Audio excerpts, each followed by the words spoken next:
बच्चों एक्सरसाइज 2.3 का प्रश्न है 3x वर्ग ऋण x की घात 3 ऋण 3x धन 5 को x ऋण 1 ऋण x वर्ग से भाग दीजिए और विभाजन एल्गोरिथम की सत्यता की जांच कीजिए। तो आइए इस प्रश्न को हल करते हैं। हमें सबसे पहले भाज्य को व्यवस्थित कर लेना है। ये हमारा भाज्य है और इसे जब हम व्यवस्थित करेंगे तो सबसे बड़ी घात के पद को चिन्ह सहित सबसे पहले लिख लेंगे।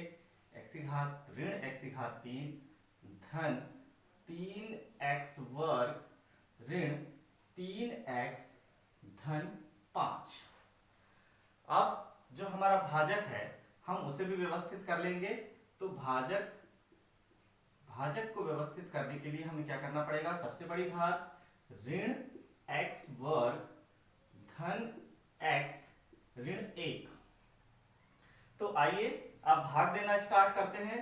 ऋण x वर्ग धन x ऋण 1 से हमें भाग देना है ऋण x की घात 3 धन 3x वर्ग ऋण 3x धन 5 में। तो हमें सबसे पहले भागफल का पता करने के लिए भाजक और भाज्य दोनों के प्रथम पदों को लिख लेना है। तो भाज्य का प्रथम पद है ऋण x की घात 3 और भाजक उसके बटे में हमें लिखना है भाजक का प्रथम पद ऋण x वर्ग। और जब हम इसे हल करेंगे तो ऋण x x x और बटे ऋण x x, तो ये 2 बार के x और 1 बार का ऋण कट जाएगा, केवल बचेगा x। अर्थात हम यहाँ पर x बार पहाड़ा पढ़ सकते हैं। जैसे हम पहाड़ा पढ़ते हैं संख्याओं में, वैसे ही यहाँ पर हो रहा है। इस x का जब इससे दोनों से गुणा होगा तब यहाँ पर लिखा जाएगा। जैसे कि हम 3 का भाग 10 में देते हैं तो हमें पता है कि 10 से छोटी संख्या तक हमें पहाड़े पढ़ना है। तो इस तरह से हम यहाँ पर भागफल लिख दिया 3 तिया 9। इन दोनों का गुणा हम यहाँ पर लिखते हैं। वैसे ही हमें इन दोनों के गुणा को यहाँ पर लिखना है। तो आइए लिखते हैं ऋण x की घात 3। ऋण x वर्ग और x का जब गुणा होगा तो ऋण x की घात 3, लेकिन और भी पद हैं तो और भी गुणा करना पड़ेगा। धन x का जब x से गुणा होगा तो x वर्ग, x का ऋण 1 से गुणा होगा तो ऋण x। इस तरह से अब जब भी हम घटाते हैं, अब देखिए हमारे पास आया तो 3 तिया 9 था, लेकिन ये क्या हमने ऋण 9 करके घटाया, मतलब घटाया, ऊपर वाली संख्या में से नीचे वाली संख्या को घटाया। वैसे ही यहाँ पर आया तो ऋण x की घात 3 है, लेकिन घटाने की प्रक्रिया में चिन्ह बदल जाते हैं। अब ये ऋण बदलकर धन हो जाएगा, ये धन बदलकर ऋण हो जाएगा और ये ऋण बदलकर धन हो जाएगा।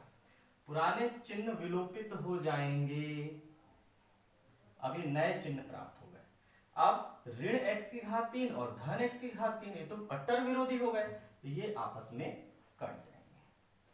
अब धन x की घात 2 और ऋण x की घात 2, तो 3x की घात 2 में से x की घात 2 जब कम हो जाएगा तो धन 2x की घात 2 बचेगा।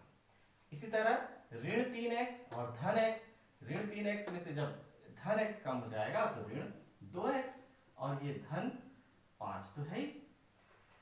अब हमारे पास दूसरा पद आ गया। दूसरे पद के लिए हमें क्या करना पड़ेगा?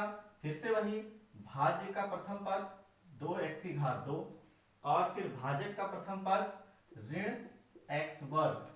जब x वर्ग से x वर्ग कटेगा तो ये वाला ऋण और ये वाला 2, तो हमें ऋण 2 बार भाग देना पड़ेगा। ऋण 2 का जब ऋण x वर्ग से गुणा होगा तो होगा 2 बार के मिलने के कारण धन। हाँ, एक बात का और ध्यान रखें कि हम प्रथम पद जैसे का वैसा प्राप्त करें।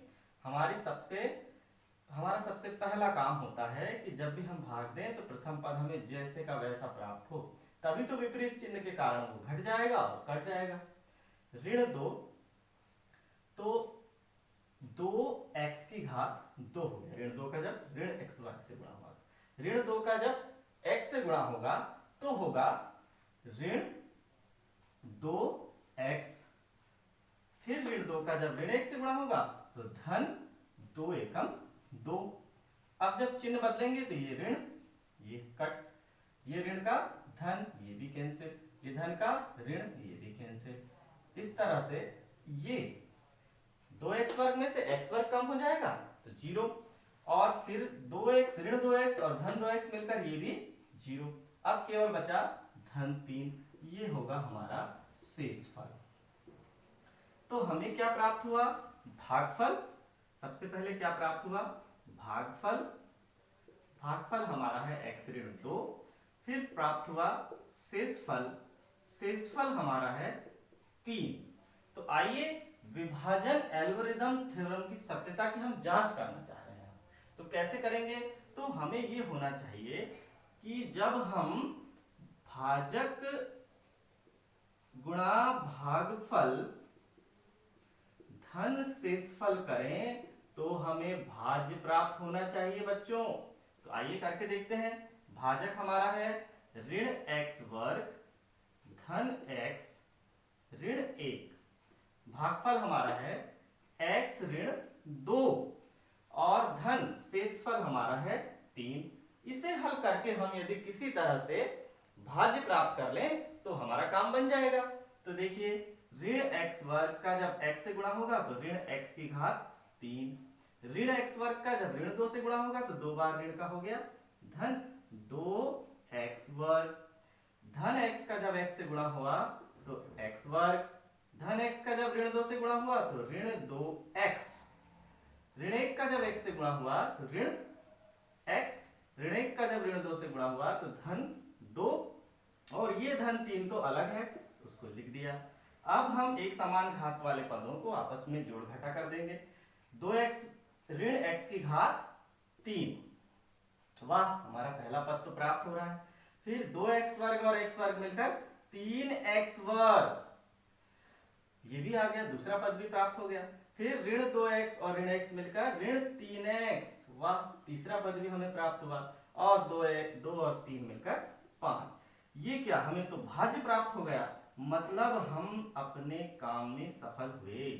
अर्थात हमने सिद्ध किया कि वास्तव में भाज्य बराबर भाजक गुणा भागफल